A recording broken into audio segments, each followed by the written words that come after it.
Alright, I'm usually better than this. But I didn't wash dishes before bed last night, so I'm knocking them out now. But fun fact about me, I have not run my dishwasher in 5 years. Yep, I hand wash everything. It's funny too because my dishwasher was brand new like 7 years ago, so it's got a lot of life left for whenever someone in the world decides that they're going to use it. I will explain why I hand wash. Hang on.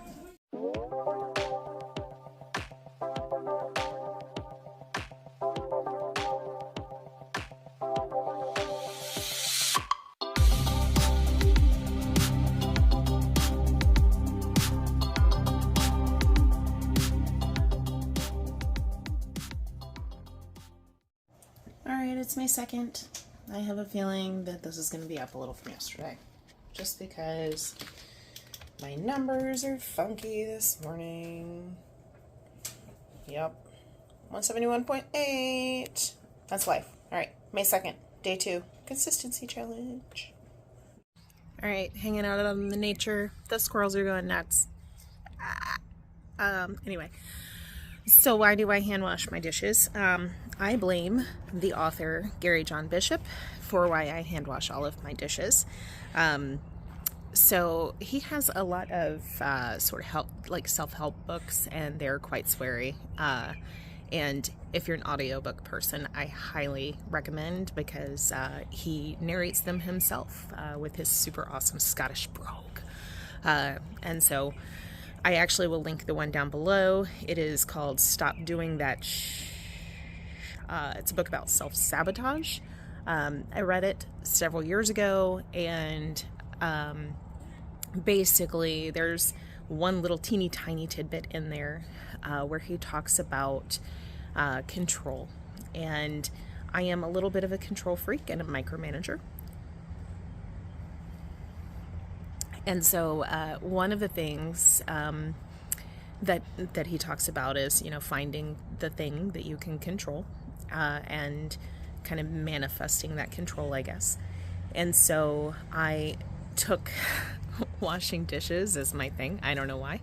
And basically decided that was going to be the one thing that I could always control, even when my environment or my job or anything else is not something that I am able to micromanage or control myself, that I can at minimum manage getting my dishes washed every day. So I decided at that point it was just a challenge. I think I was going to challenge myself to like 30 days of only hand washing my dishes and not using my dishwasher. And now what it has become as a neurospicy. So anyone who is neurodivergent will understand that we thrive on the dopamine hit, right? So we thrive on accomplishments and accolades and things like that. And so for me, I get a massive dopamine hit when I have an empty sink. So I like to take the time to hand wash my dishes, and ultimately it takes like 5 to 10 minutes of my life. I don't know why I used to complain about it, but it only takes a few minutes, and then when I'm done, I have the dopamine hit of completing a task. And it also, I feel like, sets me up. So if I do it the night before bed, it sets me up for an easy morning where I don't have to think about that task. If I do it in the morning, then I get the dopamine hit right before I had to work. So I feel like I've already started the day on the right foot accomplishing something. So yeah, it's dumb. It's so minor, but it's something that I do every single day. And frankly, like at this point, it's like a cathartic task. So anyway, that's why I hand wash my dishes. But yes, Gary John Bishop. I'm going to link that book in the description just because I think it's awesome. He has a couple that are fantastic. I will link them both in the description box below in case you are interested, because I think that he is an awesome writer, and I have benefited greatly from both. All right. See you when I decide to do something else. And of course, in case you didn't anticipated I'm having black coffee this morning. So that's that. And so far it's a pretty day. You know? Roll Tide. All right. Start the day. And of course at hyperspeed, 3 scrambled eggs with butter. Literally only took like 5 minutes though, so. But I spared you the time and the wait. Well, I've spent the last few days doing a 16-8 fast, and today I decided that instead of pushing myself to fast since I'm off, I am going to eat 3 meals with no snacks or anything in between. So my breakfast is small but mighty. So this is just 3 large eggs scrambled with a tablespoon of butter, salt and pepper. The OG. I don't know, I just I've really been craving scrambled eggs, so that's what I did. All right, and I'm going to check my glucose and ketones before I eat my eggs, just to see kind of where I'm sitting fasted. It is currently about 8:30 a.m., so it's been like about 13 hours since my last meal. Glucose 108. Spicy. Okay, let's check ketones. All right. I imagine because of my glucose that my ketones will not be great. So,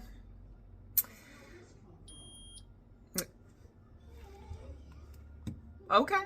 I mean, I'm impressed that I was expecting them to be super low. So, okay. All right, starting the day with 0.6. I'm gonna eat the scrambles. My dogs are freaking out, and I have the Santa Claus on the TV because of Christmas. See you later. Okay, first of all, the Santa Claus. Secondly, I'm also having 2 of my brown butter bites. Each one is a half tablespoon, so in addition to my eggs, I'm having butter. Yes. Hey, little puffy-eyed house hippo. It's going down. What? What? It's going down. It did look much worse, but little girl has a sty from all of the nature. But it's getting better. Right, Boops? Right? She's a terrifying monster. Mosey, come here. Here. You show everybody your baby teeth? She's a terrifying monster. You cannot get on the table. No. No. No. Oh, you're so chunky. So chunky. What are you? What? You're 85 pounds. Oh my God. And here we are. She's on me. I love you, Joe. No, she's broad, guys. She's like 85 pounds, and now I'm holding her like a baby. All right, so I am making a separate recipe video today for an experimental, like a bark as a dessert from a Keto Brick. And it kind of came to me as an idea for Richard because every now and then he wants something sweet, and I have some keto bricks, so I decided that this was what I was going to go with. So I made the recipe and it came out delicious. So I'm just going to give you a little sneak peek of what a piece of the bark looks like. So this is the chocolate peanut butter keto brick, and then I have a couple of other ingredients, including some no sugar added peanut butter swirled on top. Now, because it is so thin, it's like it has a little bit of a break to it, but it's not as crunchy as a bark would normally be. But it's almost the texture and taste of a chocolate peanut butter fudge.